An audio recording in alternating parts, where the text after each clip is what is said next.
property! You have no right to tell me what to do! They demolished my dream house while I was burying my father. 6 months later, I legally erased their entire HOA district from the state map. Listen to this. I'm standing at the graveside saying my final goodbyes to Dad. About 40 meters away, HOA. President Cordelia Blackthorne is filming my custom stone fireplace being flattened by a bulldozer. The same fireplace Dad and I built together, stone after stone, diesel smoke mixed with mountain pine acetyl treads, shredded ceramic tile, that metallic grind across granite countertops. Grief curdling into cold, deliberate fury. My vintage wine collection. Dad's retirement present dumped like trash, handcrafted oak cabinets splintering beneath heavy machinery. But Cordelia made one fatal error while smirking at the wreckage. She didn't realize I'm a structural engineer who reads legal texts for fun. Ever tangled with power-tripping HOAs? Drop your horror story below. Tell me where you're located. I want to see how far this revenge ripples. My name's Ezra Thornfield, 52, semi-retired structural engineer who thought he'd found paradise in Pine Ridge Estates, Colorado. 3.2 acres off Mountain Sanctuary. I built my dream house with my own hands after my wife Sarah lost her fight with cancer. Timber frame construction, floor-to-ceiling windows framing every sunrise. Our up-around deck where eagles sailed over the valley. 18 months of healing through building. The workshop became my refuge, sawdust mingling with the scent of pine needles. Every morning I'd drink coffee from my handmade ceramic mug, rough-hewn timber beams under calloused hands. Mountain wind whispering through towering ponderosa pines. Solar panels, rainwater capture, organic vegetable beds, native Colorado wildflowers everywhere. Unlike most suburban neighbors, I actually researched what belongs in this ecosystem. Then Cordelia Blackthorne blew into my life like a perfectly coiffed tornado. 47 years old, real estate developer turned HOA president. White Tesla Model S iPad permanently glued to her manicured hands, constantly snapping violation photos of residents' homes, blonde hair that defied mountain gusts, failed city council hopeful. Now she micromanaged our HOA like it was her personal plaything. Her cousin Rex Grundy served as enforcement officer, ex-mall security guard with authority delusions, golf cart outfitted with a fake police light bar, took violation pictures at dawn like some suburban paparazzo. Honestly, watching Rex roll around in that cart was like witnessing a midlife crisis on wheels. The first attack came on a Tuesday morning. Certified letter demanding $500 for unauthorized landscaping modifications. My offense? Planting native wildflowers instead of thirsty Kentucky bluegrass. Dear Mr. Thornfield, Cordelia's primtone leaked from the paper. Your property displays weeds inconsistent with community standards. Remove unauthorized vegetation. Install approved turf grass within 30 days. I requested a hearing. Showed up with research. Native plants cut water use 60%, support local wildlife, and actually raise property values 8 to 12%. Cordelia rejected my appeal without reading it. Doubled the fine to $1,000. Rules are rules, she said, not looking up from her iPad. Weeds are weeds. That's when I spotted the pattern. Elderly Jenkins. $800 fine for the wrong mailbox color. Young family, foreclosure threats over kids' chalk drawings. Other residents lived in fear. Retired teacher Millicent Hargrove mentioned Rex photographing her. Garden with a ruler, measuring plant heights like some demented surveyor. Vietnam vet Dalton Rivers told of his harassment, fined for parking his truck at a non-compliant angle in his own driveway. Young mother Ivy Riley whispered that Rex followed her to grocery stores, snapping photos through car windows of her children. The morning coffee steam from a handmade mug started tasting acrid.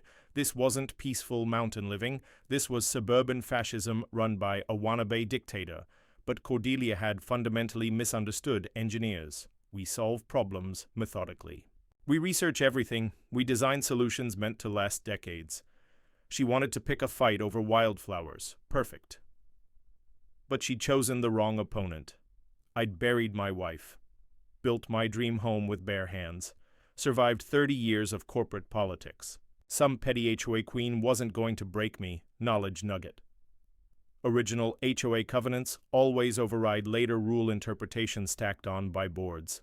Takeaway: get copies of the original documents filed with your county clerk. They're your legal bedrock. I spent that evening pulling every record tied to Pineridge Estates. Time to find exactly how much authority Cordelia actually held. Spoiler: far less than she believed. The feel of those original covenant pages was different beneath my fingers. Heavier stock, official seals, real legal language instead of Cordelia's made-up nonsense, and tucked into Section 12, Subsection 4, I found something intriguing, something about decorative landscaping with seasonal plants. Wildflowers are seasonal plants, aren't they? Game on, Cordelia. Cordelia's next move came faster than mountain weather, a cease and desist for my vegetable garden. Apparently organic tomatoes created an unsightly agricultural look that violated community standards. The letter threatened $200 a day until I eradicated every vegetable plant. Rex had actually measured my tomatoes with Araler, a grown man measuring cherry tomato plants like they were hazardous material. But two can play the research game. I spent 3 days in the county clerk's office combing original HOA covenants from 2018. My law school buddy had once told me that original documents trump later interpretations. Smart advice. Buried in Section 12, I struck gold.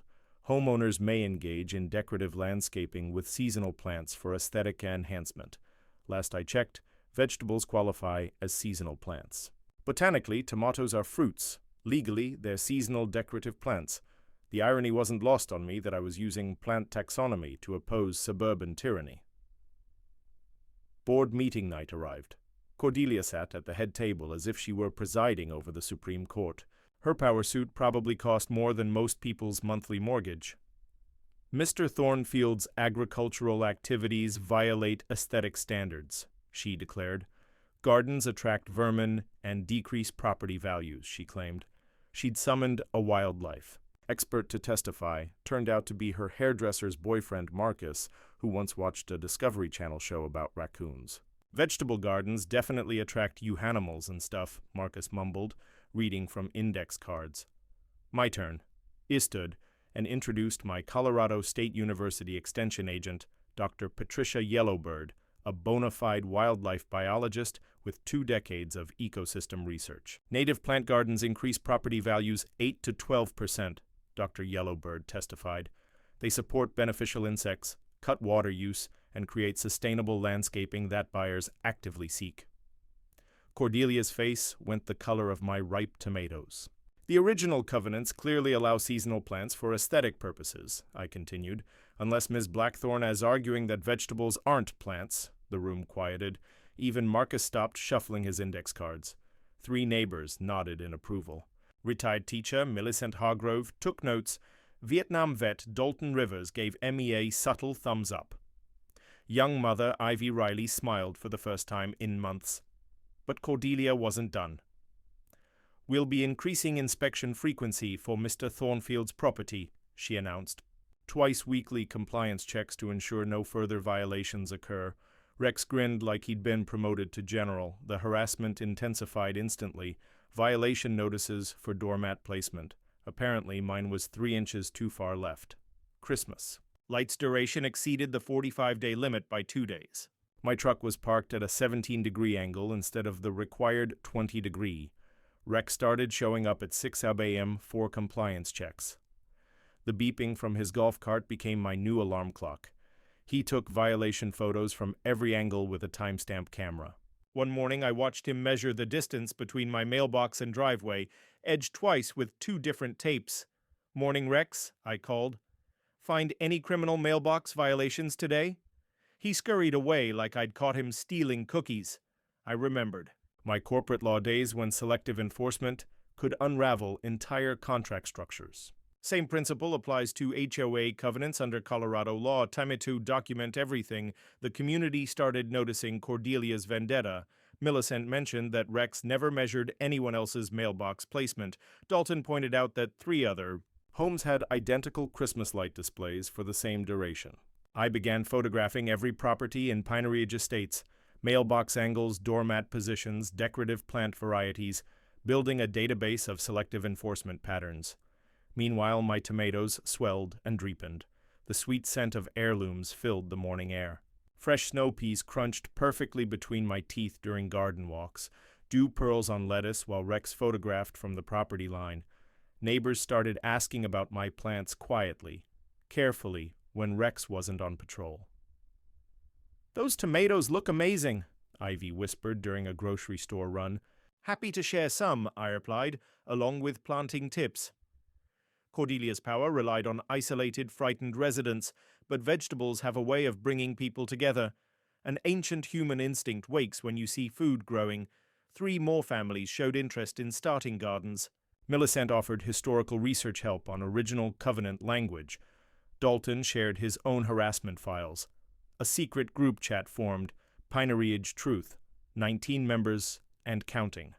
Rex ramped up surveillance. The snap of fresh snow peas being harvested echoed through dawn air while he documented my violations. But a shift was happening in Pineridge Estates. Neighbors made eye contact again. Conversations lasted longer than fearful whispers. Cordelia had made a strategic blunder.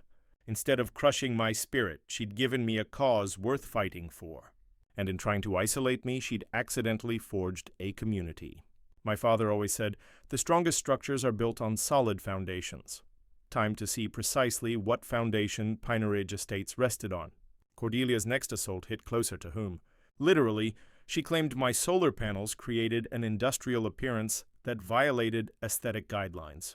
The violation cited obscure amendments added in 2022, demanded $15,000 to remove the solar array within 30 days, threatened foreclosure for non-compliance, $15,000 to remove panels that saved me $200 a month on electricity.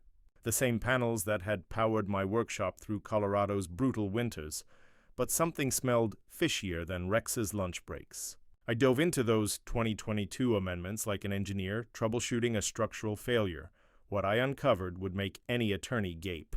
The amendments sailed through with only 3 out of 47 homeowners casting votes. The meeting was set for 6 a.m. on Christmas Eve, 6 in the morning on Christmas Eve. Who schedules democracy to clash with holiday pancakes? Homeowners received no proper notice. Colorado law demands 30 days written notice for covenant changes. Those amendments required at least 25% participation. They managed only 6%. From my corporate years, I already knew about quorum rules. Meetings that violate quorum produce invalid rules. Plain and simple, time to assemble a paper trail. I lodged a formal complaint with the Colorado Common Interest Community Board. I collected 23 neighbor signatures to invalidate the 2022 rules. I submitted proof showing the amendments were adopted illegally, bypassing required procedures. The aroma of fresh coffee mixed with stacks of legal documents across my kitchen table during long nights of research. But Millicent's archival digging turned up the real jackpot. Cordelia held shares in Pinnacle Roofing Company. Solar installations threatened her ties with traditional roofing contractors. Rex's brother-in-law ran Mountain Turf Landscaping, specializing in sod installation and water-intensive maintenance contracts. My native plant landscaping ate into his prospective customers. Financial conflicts of interest were never disclosed to homeowners. Classic corruption dressed in suburban respectability. A small twist arrived on a Tuesday morning over coffee. An anonymous complaint had been filed against me with the county building inspector, alleging my solar array violated electrical code. The inspector showed up for a surprise safety check. A middle-aged man named Frank, calloused hands, no-nonsense manner. "Let me guess," Frank said, peering at my panels. "HOA complaint. How'd you know?" I asked. "Third one this month. Usually it means personal grudges, not safety problems." Frank spent 2 hours inspecting every connection, inverter, and safety cutoff. The installation had been done by certified electricians and exceeded state code. "This is textbook work," Frank declared. "Better than most commercial systems I inspect." He signed off with a commendation letter for professional installation quality. Cordelia's desperation showed up at the next emergency. HOA meeting, one called only for her supporters, claiming scheduling conflicts prevented broader participation. But I'd learned guerrilla tactics from Dalton Rivers. Sometimes you crash parties you weren't invited to. I arrived with 12 concerned neighbors, just as Cordelia was trying to pass an emergency order to remove solar panels. Her face went pale when we came in. "This meeting is for board members only," she sputtered. "Funny," I said, pulling out my phone. "Colorado revised statutes require public notice for any HOA meeting affecting homeowner assessments." The community center hushed, the only sound the mountain wind rattling the windows. Ivy Riley stood first. "I'd like to hear about these solar safety concerns," he said. Then Dalton. "My panels have run fine for 3 years." One by one, neighbors spoke, not just in defense of solar, but demanding transparent governance and honest communication. Our secret Pine Ridge Truth group chat had swelled to 28 households. People were tired of living under intimidation. Cordelia tried to steamroll the emergency vote anyway, but parliamentary rules require a quorum. And now we knew precisely what legal quorum meant. The low electrical hum of inverters on sunny afternoons had become the soundtrack of our resistance. After the meeting, Frank the inspector pulled me aside. "You seem straight up," he said. "That complaint was filed the same day your HOA president visited my office asking about problem installations in your neighborhood." A link between Cordelia and the bogus complaints. The pattern was emerging. That evening, conversations with neighbors stretched past sunset for the first time in months. Golden hour light bounced off solar surfaces and mountain peaks. Papers rustled as residents swapped their own violation stories. 3 more families mentioned surprise inspector visits. 2 had received threatening letters alleging code violations inspectors couldn't substantiate. I remembered my engineering professor's rule about systematic failures. When you find one structural fault, check for more. Corruption seldom exists alone. Cordelia had moved from petty harassment to coordinated intimidation, and she'd exposed her tactics and motives in the process. Time to dig into other financial entanglements hidden behind that immaculate lawn. Structural engineers know how to find the weak points that bring entire systems down. Cordelia's next strike targeted my rainwater collection. She claimed it posed a public health risk, bred mosquitoes, and demanded immediate disconnection of gutters and cistern system under threat of $500 daily fines during remediation. She filed a complaint with the county health department alleging environmental contamination. I stood in my workshop as Rex photographed my professionally installed system through binoculars from his golf cart, documenting water storage like it was illicit.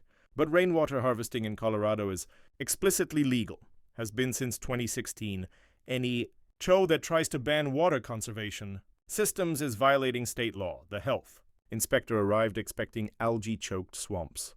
Instead, he found a professionally installed filtration setup with circulation pumps, UV sterilization, and screened collection points. Inspector Martinez spent an hour checking every component, sampling water quality, measuring flow rates, and reviewing storage protocols. "This is model sustainable water management," he said. "Better design than many commercial systems I inspect." The clean mountain air and the sound of my properly filtered cistern system reminded me why I'd moved here. Then my breakthrough in research came. While photographing patterns of selective enforcement, I noticed something odd. Cordelia's rental properties used identical rainwater systems. 4 investment houses, each with cisterns, collection gutters, and filtration gear. Systems installed without HOA approval or architectural review. Clear proof of selective enforcement and targeted harassment. I spent 3 days documenting her properties with time-stamped photographs. Professional-grade cisterns identical to mine. Same manufacturer, same capacity, same installation technique. Property records showed 3 of those systems were installed after mine. So much for her safety claims. Emergency board meeting time again. Cordelia scheduled it for supporters only, citing scheduling conflicts to exclude others. Bad call. I marched in with 12 neighbors and poster-sized prints of her rental property cisterns. Her complexion drained when we spread the photos on the table. "This meeting is for board members only," she said, voice shaking. "Funny," I replied, laying the images down.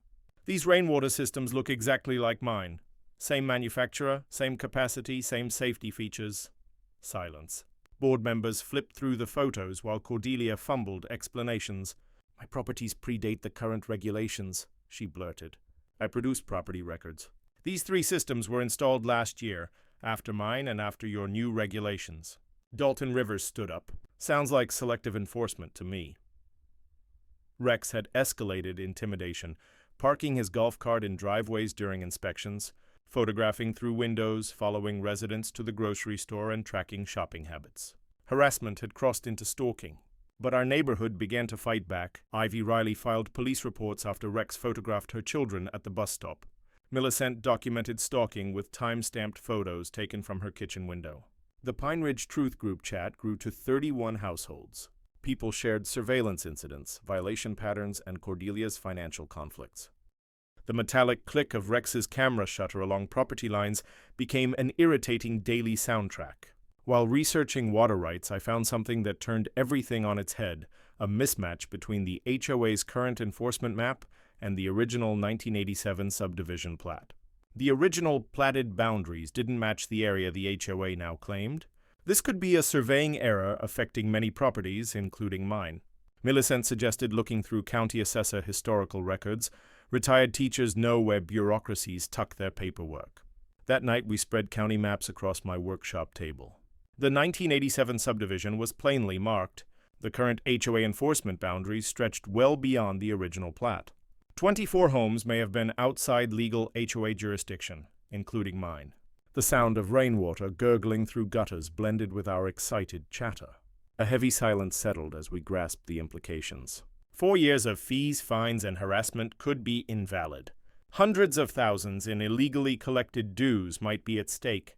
Cordelia's power structure rested on a potentially fraudulent foundation. Frank had mentioned something during his visit. HOA boundary changes require filings with the Colorado Secretary of State, formal documentation, and homeowner consent. Time to test whether Cordelia's expanded domain had any legal standing. My father used to preach checking foundations before building anything. The same rule applies to legal authority. If Pine Ridge's boundaries had been illegally enlarged, everything Cordelia had done could be void, every fine, every threat, every harassment campaign, the weak point to collapse her entire system. My cistern hummed quietly in the background, circulating fresh mountain water while we planned the probe that might expose 3 decades of possible fraud. Sometimes the best revenge is simply following the paperwork. The county assessor's office smelled of old paper and stale bureaucratic coffee. Millicent and I unrolled 1987 records across a scratched metal table beneath buzzing fluorescent lights. What we found changed everything. The original Pine Ridge Estate subdivision contained only 23 parcels. The current HOA district covered 47 homes, mine included. 24 houses were technically outside any legal HOA jurisdiction.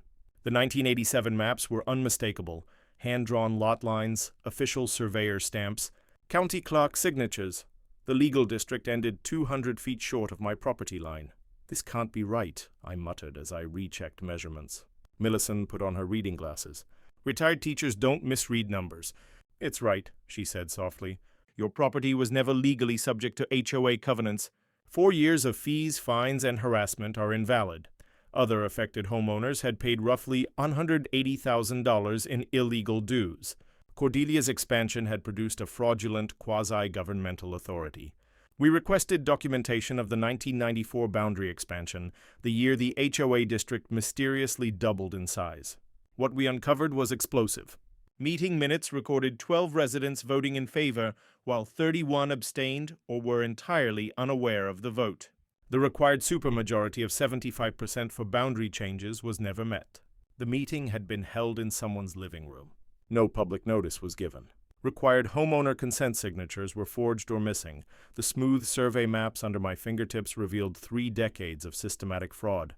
The Colorado Secretary of State had no record of a 1994 expansion filing. Boundary changes require state filings, notarized signatures, and public hearings. None of that existed. A professional surveyor confirmed our conclusions. The legally valid HOA district included only the original 23 properties. 24 families had been governed illegally for decades. Cordelia's predecessor had engineered the expansion. But as the current president, she was personally responsible for continuing to collect unlawful fees. Colorado law permits treble damages for fraudulent HOA conduct, suspension of a real estate license for participating in boundary fraud, and possible criminal charges for running an unlawful quasi-governmental body. But the larger prize was dissolving the whole fraudulent district. 24 families who had been governed illegally deserved liberation and restitution. Cordelia's real estate empire rested on illegitimate HOA control. 6 rental units sat inside the unlawfully enlarged boundaries. She'd been pocketing management fees from properties she had no right to govern. The damning evidence surfaced in 1994 meeting minutes. The vote tally was in the secretary's own handwriting: 12 for, 31 abstaining, 4 absent. A supermajority of 36 was required. Only 12 votes were actually cast. The annexation was void from the start. Every fee taken from my property was theft. Every violation letter was harassment issued without legal authority. Every foreclosure threat was a lie. I sat in my truck outside the county building, mountain peaks mirrored across the windshield. 30 years of HOA oppression had been propped up by a faulty legal underpinning. Millicent climbed into the passenger seat, clutching copies of every document. "What are you thinking?" she asked. "Cordelia picked the wrong engineer to mess with," I said.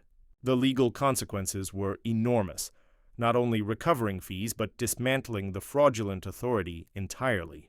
Criminal charges for conspiracy and fraud, federal civil rights claims. Cordelia had graduated from petty harassment to operating an illegal quasi-government. Rex had been enforcing rules that didn't exist under fabricated authority. My phone buzzed with messages from the Pine Ridge Truth Group chat. 31 households were now sharing information, accounts of violations and offers of mutual aid.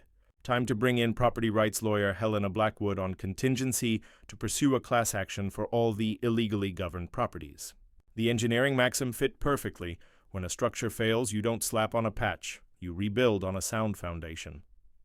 Cordelia's whole power structure was about to collapse. And unlike her unlawful expansion, our legal teardown would follow every rule.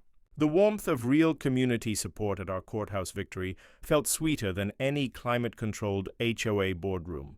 It was time to show 24 families what freedom from fraudulent rule actually looked like. Helena Blackwood's office overlooked Denver's skyline. A property rights litigator with 15 years focused on HOA dissolutions and boundary fights. Sharp suit. Sharper mind, she worked on contingency. She'd take 30% of recovered damages, she said, as she reviewed our papers. Given the boundary records, the recovery upside looked substantial. We would file a class action on behalf of all 24 illegally governed properties, quiet title actions to settle boundaries, a petition to the Secretary of State to dissolve the district, and a demand for treble damages under the Colorado Consumer Protection Act. The legal scaffolding was robust. Now we needed grassroots organization. The Pine Ridge Truth Group formalized into our coalition. Dalton Rivers marshaled veteran neighbors to assist with research. His logistics experience from the military was invaluable for coordinating document collection and compiling evidence. Millicent led the historical search at the county courthouse. Retired teachers know how to work archives and uncovered filing irregularities going back 3 decades. Ivy Riley handled communications and neighbor outreach. Her marketing skills made complex legal ideas understandable to anxious homeowners. Early morning strategy sessions smelled of fresh coffee and were filled with grit and growing optimism. Gathering evidence required methodical documentation. A professional boundary survey of the entire Pine Ridge development cost $3,000, worth every penny for legal certainty. We collected certified copies of all HOA meeting minutes since 1987. Commissioned a financial audit of fee collections and expenditures, and documented patterns of selective enforcement against certain residents. The financial probe exposed Cordelia's systematic theft, $340,000 in illegal fees taken over 8 years, deposited into HOA accounts she controlled, with substantial transfers to accounts that benefited her rental properties. Rex was being paid $48,000 a year for enforcement work with no oversight or paperwork. We ran a door-to-door campaign to educate residents about the boundary fraud, handed out information packets with legal documents and survey maps, and held weekly coordination meetings in my workshop. 19 of the 24 affected families agreed to join the class action. 5 held back, fearing retaliation or legal costs, understandable after years of intimidation. The warmth from my wood-burning stove on cold mountain nights made the planning sessions bearable. Rex ratcheted up surveillance on coalition members, increasing patrols to coincide with our meetings. He drove a golf cart fitted with a zoom lens camera to photograph attendees through workshop windows, sending reports and activity logs to Cordelia for potential retaliation. His obvious spying, however, worked in our favor. It built a record of harassment we could use for restraining orders. Cordelia's counterattack included emergency board meetings to quell the uprising, attempts to pass new rules limiting neighborhood gatherings, and threats of extra fines for conspiracy to undermine HOA authority. Her attorney even reached out to Helena, threatening defamation suits against coalition members. Helena's reply was immediate and forceful. "Bring it on. Truth is an absolute defense to defamation, and our documentation was airtight."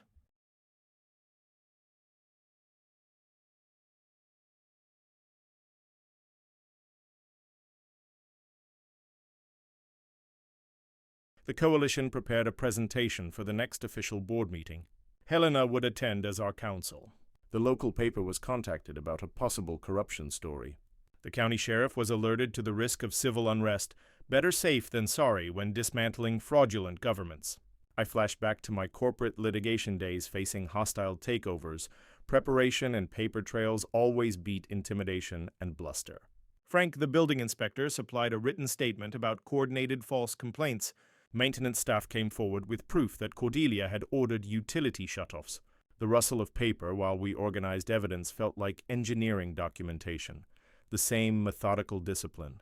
Just higher stakes, the technical plan required quiet title actions to resolve boundary disputes conclusively.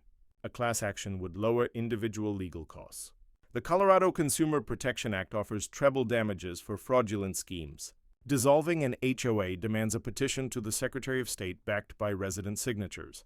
24 families were demanding release from illegal governance.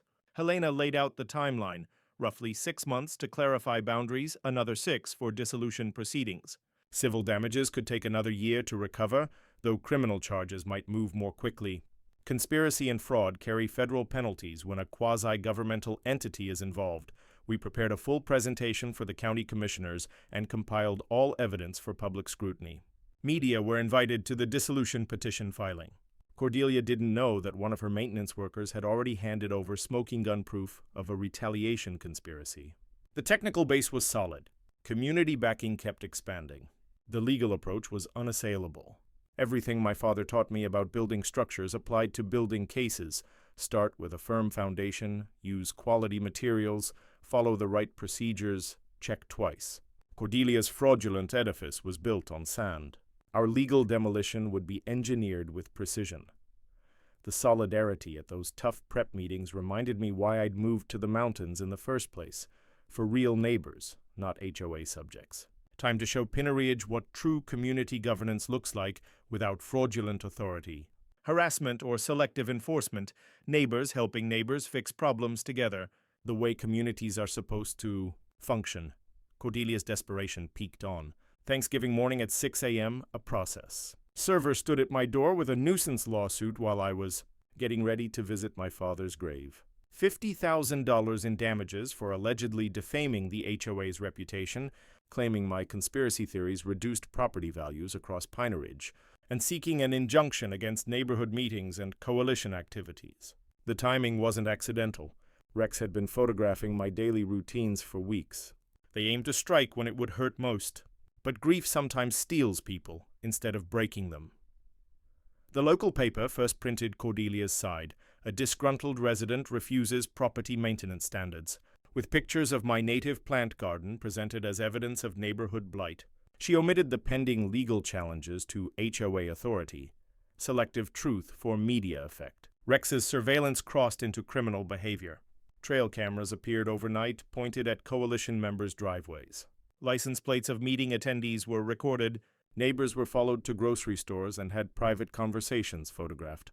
Ivy Riley obtained a restraining order after Rex photographed her children at school pickup.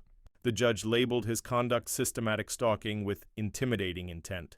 The acrid scent of spray paint hit me when I found my mailbox vandalized for the second time that week. Sabotage incidents multiplied. Small rocks thrown at solar panels, garden irrigation lines cut at night, my workshop door lock gummed with superglue twice.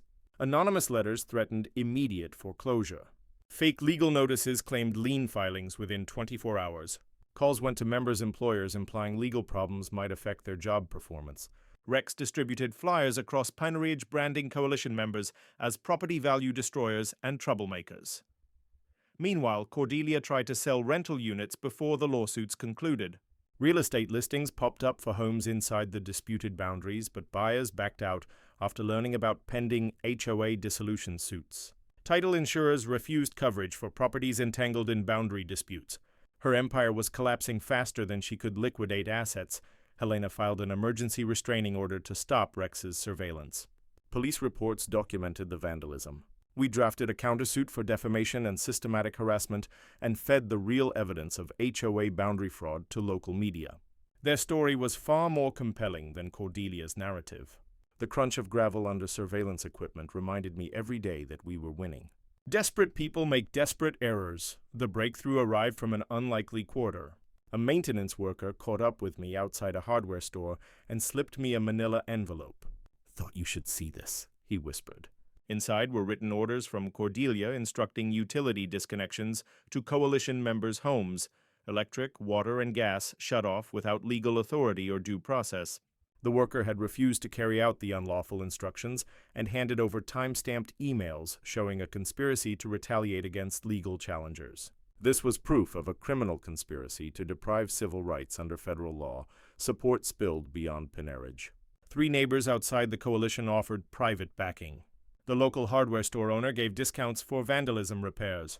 After the media inquiry, the county commissioner's office agreed to investigate the HOA boundary claims through their advocacy network. Veterans organizations stepped in to provide donated legal research support. Cold mountain mornings brought discoveries of vandalism, the chill in the air mixing strangely with the rising anticipation of an eventual win. Cordelia's mounting financial stress began to surface in her increasingly erratic behavior. Emergency board meetings were suddenly called with just 2 hours' notice. She attempted to force through retroactive fee hikes to cover legal defense funds. But when her newly hired attorney reviewed our evidence, he withdrew from the case, citing ethical concerns. That made him the 3rd lawyer to walk away in just 2 months. Meanwhile, Rex went missing for 3 days after an intense round of police questioning about stalking complaints. Authorities eventually tracked him down hiding at his sister's house in Wyoming, apparently trying to dodge Colorado's jurisdiction. That choice proved disastrous. Crossing state lines to avoid prosecution meant federal charges now loomed. The campaign of intimidation had collapsed spectacularly. Instead of silencing the coalition, the harassment only created more proof to strengthen the criminal case.